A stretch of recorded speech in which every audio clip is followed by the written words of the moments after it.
All right, so you remember Lordstown Motors, right? Okay, wait. Lordstown Motors.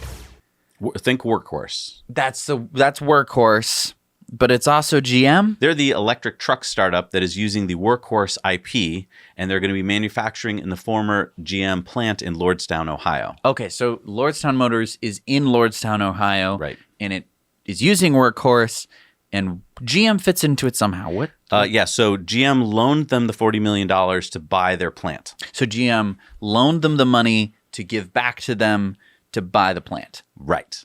And then Lordstown is going to be making electric pickup trucks Yes. in this plant using Workhorse. It's confusing. It is very confusing. Okay, Well, but I think we figured that part out. Okay. Right. They just had a big unveiling party last Thursday, complete with Vice President Mike Pence, who spoke there, and CEO Steve Burns announced that Lordstown Motors will be the first electric pickup truck to market with the Endurance. Now, we don't know much about the stats on this truck yet, but we do know that it will feature all-wheel drive with 4 in-hub motors. And it'll have a starting price of $52,500, and it'll come to market in early 2021. Wow, so that should be before the Cybertruck? Yes, according to Steve Burns, he said, people are starting to believe in electric. We're going to beat everyone to market. Wow. Okay, so that means he's going to beat Rivian. He's going to beat the Ford F-150 electric. Yep. The Cybertruck. And the GM EV Hummer. Okay. Wow. So that's... So if he can do it, he would be first to market. I do want to point out, though, important note here, that even though Lordstown showed a prototype on stage, it doesn't appear that Lordstown has the manufacturing in place yet. So in my opinion, this event was aimed at getting the Federal Department of Energy loan, the same loan that Tesla got years ago to get them started. And what's funny to note here is that Department of Energy Secretary Dean Brule even attended the event. Now, the Advanced Technology Vehicles Manufacturing Program, ATVM, is the same program that loaned Tesla that money to get started, and Tesla paid that back early with interest. But the DOE hasn't given out this loan since Trump took office, and Trump would like actually to do away with the program. So I guess kind of the big question here is, A, do you think Endurance will be the first to market? Do you think it'll actually have the stats and the price to be competitive? And do you think that people who are on the fence now and kind of waiting for an electric pickup truck will pull the trigger if Endurance comes out first and get themselves one of these? So let's talk about this. So first they'd have to get the loan, I think. Then once they get the loan, they could start building the stuff they need inside the Lordstown plant. So that would be robots and battery stuff and motors and all the stuff you need for an electric pickup truck. And then they could go to producing it, Right. and then they could go to market. So the question is, from now to 2021, which is Early 2021. next year. Early 2021. Yeah, so we're talking matter of months. Now, you don't have to build a building. That's good. And maybe there's some stuff at the Lordstown plant that you could use, maybe some stamping machines, some stuff like that. So I'm hopeful. But it is funny that the last truck to be announced is going to be the first to production. That seems... I mean, they could have been sitting on this for a while. I'm skeptical. I'm a little skeptical, but let's just talk about this is a play for GM.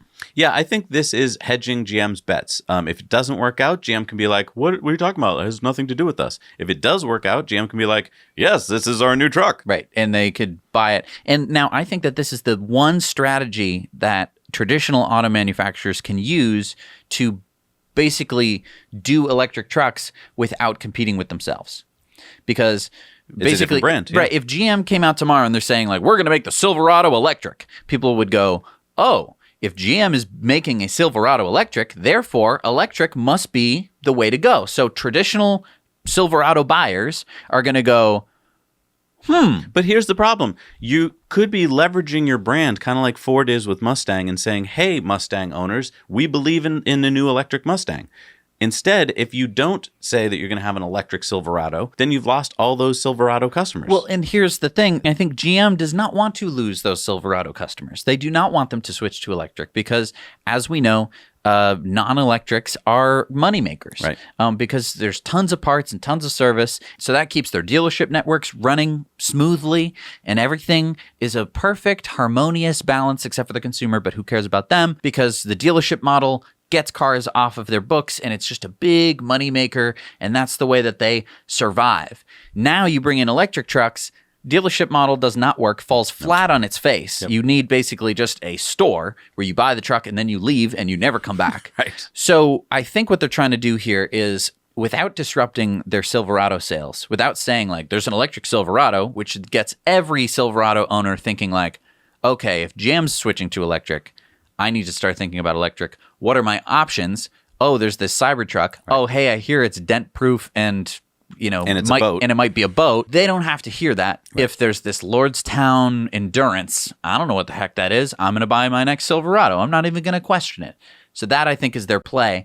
But if the Endurance does well, which they're not setting themselves up for success, if it does well, then GM can just kind of buy them because because Lordstown owes them money anyway, and just say, hey, it's the new GM Silverado. I think the Endurance we're shown here, the dual cab and the all-wheel drive, I have a high suspicion that you're not going to get that for $52,500. So, keep that with a grain of salt. But I would like to hear in your comments below what you think of the looks of the truck and the stats that you're seeing so far.